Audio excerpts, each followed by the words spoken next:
Now, this is my father's grave. On this trip, we went back two main reasons. One is for the celebration of my father's first anniversary, living on the other side of the world. And secondly, is in going to Tibet. So I, I was over there right after I kind of came out from the airplane. And then a few days later, the whole family went. And then the psychic person, we went to the psychic person. The psychic person said, "Oh yeah, so my son and had been here a few days ago." The other brother and sister said, "Is that true?" I said, "Oh yes." Well, no. So kind of a good experience with the psychic people over there. We did a ceremony there, and I guided a prayer. So we got bananas and cake, apples, and a couple bottles of wine and put it over here. And my father loved drink wine, good wine, and fire water, and that's what he liked. So right after we did that, the whole family, my brothers and sister and my brother-in-law and everybody, and over there, you see what happened. After the prayer, all of a sudden, this rainbow around the sun appeared. Everybody was just so excited, and now then we got it together to take these pictures. See that? And later on, when I look at these pictures, it's very interesting. You see, on the top of the light over here shooting down. You see that? Okay, and then the other picture, the same. The energy is just so awesome. Then somebody took the picture from other part of the province and gave it to the newspaper, the TV station. Then right that evening, they said, this site, the last time it showed was over 100 years ago. And with a clear weather like this, chilly outside, cool and not very cold, you have to put on enough clothes. That's pretty chilly in my town, You should not see a rainbow like that because it is still cold outside. But last time it was only a white circle around the sun. Now this time they got a rainbow over there.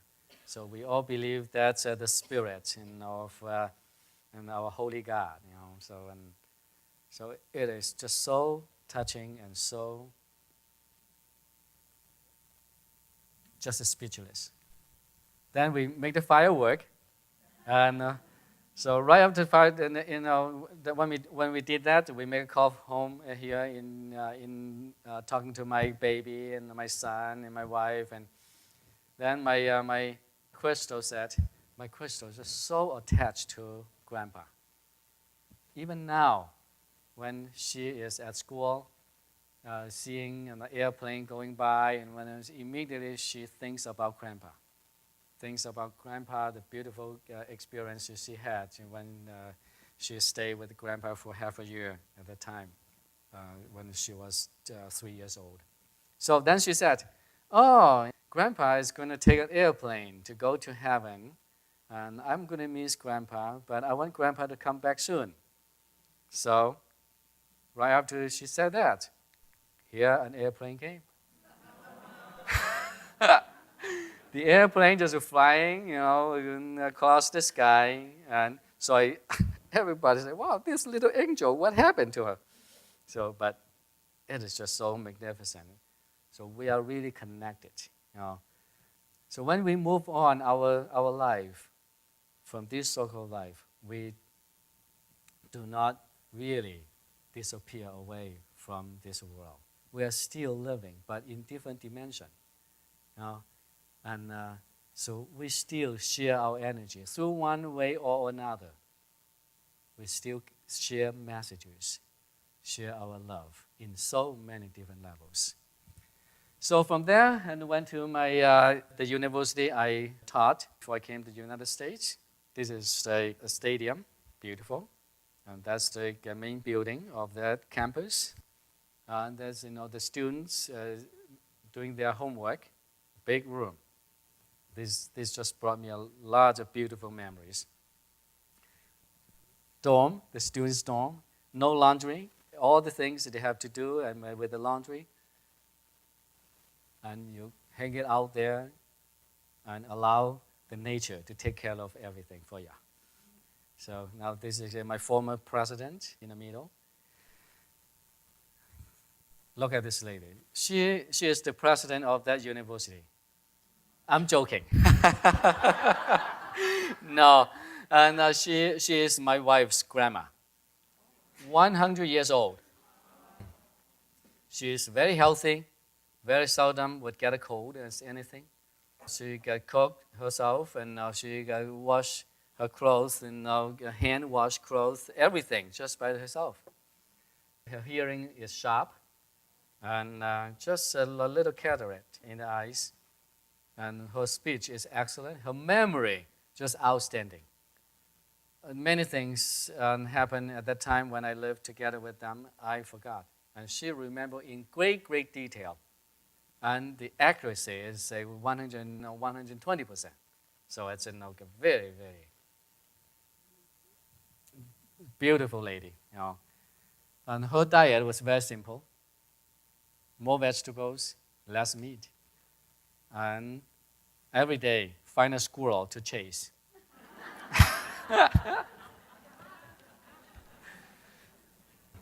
Now after that, we went to the temple in Xining, Qinghai province. It was cold. I removed my black jacket. I wanted to take a nicer picture. That's why I did this. So this is the assistant of that living Buddha. The assistant of the living Buddha had very good relationship with my dear friend's sister. So that's the woman standing next to us. So she helped us to make connection with this person. And then we flew. When we got to Xining, and there was a car already waiting for us, so we went to this temple. The temple, look at here, the temple, and there's another one over here. The top of the temple, all gold, 100% gold. It had been there for thousands of years. During Cultural Revolution, some people tried to steal the gold. The villagers got together to protect the entire town. So nobody from outside could come in to do any damage to the temples. It is just so enlightening and beautiful story. So inside this building was the founder of that temple long time ago, and his body was is staying now.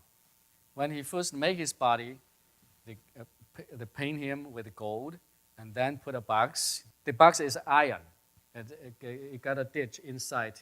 And then they put a body, modified like a statue, and they put it over there with the gold painted outside. After a certain years, the body of the founder grew bigger and bigger, and it just filled up all the gap in the box. So during the Cultural Revolution, those guys got into that temple to steal the gold and the treasure, try to do that from the inside. Nobody could open the box because the body expanded, filled up everything over there. It made it so tight, even with the hammer, they couldn't open it. They call that miracle. A dead body could grow. How could that happen?